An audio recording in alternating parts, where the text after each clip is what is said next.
Good afternoon and welcome back. I'm Marcus Peter. Catholics who sometimes worry that the Church is no longer sufficiently bold in its proclamation of the gospel might at least derive some comfort from its buildings. Sacred buildings stand a long time. They carry on the convictions of those bolder folk who come before us. Michael Pakaluk joins us. Dr. Michael Pakaluk, Aristotelian scholar, Ordinarius of the Pontifical Academy of St. Thomas Aquinas, professor of political economy in the Busch School of Business at the Catholic University of America. Michael, my friend, great to speak with you again. How are you? Hi, Marcus. Well, those lines sounded pretty good. I'm happy I wrote them because they did have a good ring to them. Well, they do. They certainly do. And they speak very powerfully to the issues that we're facing right now. And so I want to begin with the acknowledgement of that difficult reality that we don't see as bold a proclamation of the gospel as we are accustomed to in the reading of the lives of the saints, the martyrs, and the early church fathers. A bit of a blank slate there, but I invite your wisdom. I think we have to pray. I mean, I don't think we pray enough for our shepherds. I'm speaking to laypersons now, and they need our prayer support, and they probably need our example. So that's where I would begin. Fasting and prayer, I actually cannot second that enough. I firmly believe, but also, like you said, they need our example. There really is an onus on the part of the laity to show that this is where our hearts are longing the Church to be. Yeah, it's kind of the age of the laity, isn't it? So, we have to lead the way. Not because we have authority, because we don't. We're the sheep, but. So it seems strange to say sheep should be leading the shepherd, but we could be kind of setting the pace a little bit. Come on, shepherd, walk a little faster. Okay, so from there then, for many, especially lay faithful, who are feeling discouraged that within the work of the shepherds, we're not seeing not only a bold proclamation of the gospel, but a missionary evangelistic zeal for the salvation of souls, you recommend looking to edifices of history. Yeah, so there's this kind of interesting question of people who built church buildings because they wanted to be bold in making a statement about the faith. And then the article I wrote today, and published today in the Catholic thing, I give two really interesting examples of that. One is the Church of St. Paul's in Cambridge, Massachusetts, which was built directly across from Harvard University with the purpose of kind of proclaiming that truth, veritas means truth in Latin, is the motto of Harvard University, needs a pillar, at least in our lives. I mean, the kind of self-sustaining pursuit of truth by human beings tends to collapse or get, I think in the case of Harvard, you could make the case it's been kind of perverted into a quest for power rather than a quest for truth. So right on the front of the Church of St. Paul's in Cambridge, it says, the Church of the Living God, the pillar and ground of truth. That's from St. Paul. He said that.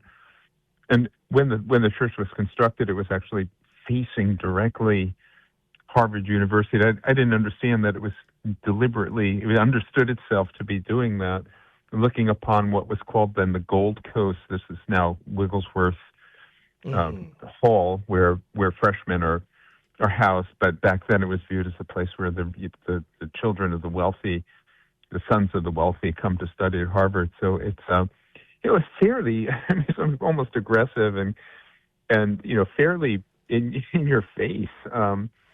Okay, there's nothing aggressive about a church building. It just stands there and it says what it says. But still, it was not hiding anywhere. And, it's a beautiful building. I was thinking of this test in connection with our church buildings. Take one of our church buildings, transplant it to the center of Rome, and ask yourself whether anyone would go there and visit it, right? Because St. Paul's in Cambridge, yes, it is. It's beautiful. It will be visited even if we're in the center of Rome.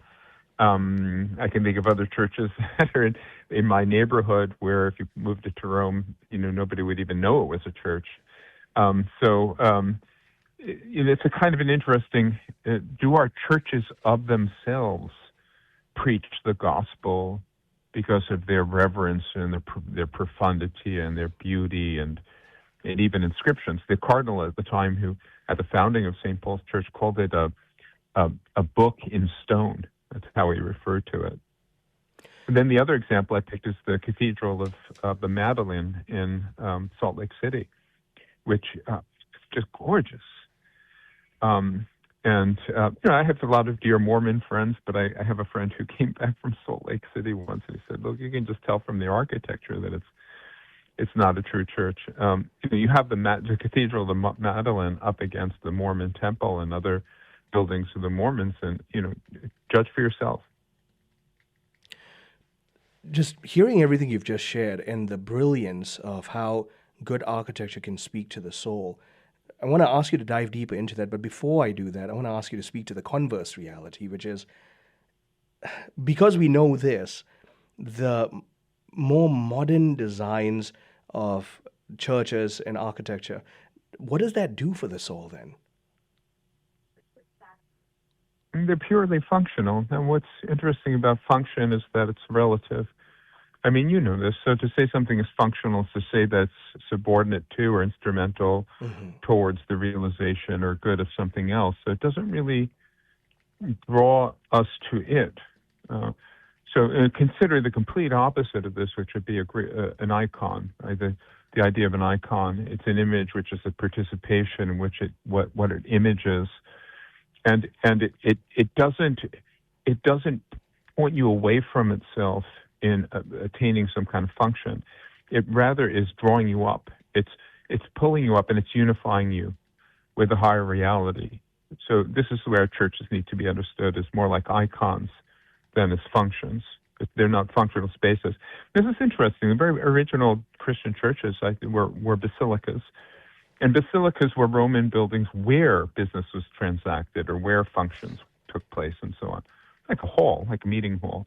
But the Christians had the instinct that they had to change. They had to do something with the basilica so that it became mysterious and became transcendent and point to something else. So I think we need to do that. So we may say, oh, look, we want a meeting hall here. We want a place where people can get together and sing hymns and participate and so on. But the building still should, following the instinct of the early Christians, it should have something mysterious about it. We should recognize that we're in a holy place when we enter it. I took my kids to the Metropolitan Museum of Art today, and actually I'm in another museum in New York City right now, the American Museum of Natural History. Oh wow! And we went to the Raphael exhibit. Oh. And it's amazing because, by the way, going to an exhibit like this teaches your kids something already, right? Like, we're going to stop what we're doing. We're going to go for a day to New York City because so many works of Raphael have been assembled in one place. We don't have to travel to Rome and Del Prado and Oxford, the Ashmolean. We can just go to this one city and see all of these works. That tells them about their father's view about what's important in life, right? So what most attracted me in this exhibit was a tiny little icon from the 14th century, or at least dated from the 14th century, which was claimed by the religious order which had it in its possession then, that this was the icon that St. Catherine of Alexandria looked at and converted her to Christianity. This very icon. And it's a tiny thing. It's like 2 inches by 5 inches, right? Or 2 inches by 4 inches. And it's a picture of Mary with the baby Jesus, and his cheek is up against her cheek. It's a kind of standard way of representing Madonna and Child, which Raphael kind of came to love, and he did a lot of these, and it's called the Mother Eleusa, the merciful mother. Just a kind of a composition of really great compassion. And when I saw that, I thought, wow, like a little 2x4 image can convert a great saint like St. Catherine of Alexandria. We have to learn this. We have to learn this again. Yeah. Oh, my friend, thank you so much. And this has been an exhortation for me to dive my children into the appreciation of good art. I've been talking with my friend, Dr. Michael Pakaluk, an Aristotelian scholar on beauty and evangelization. I'm Marcus Peter.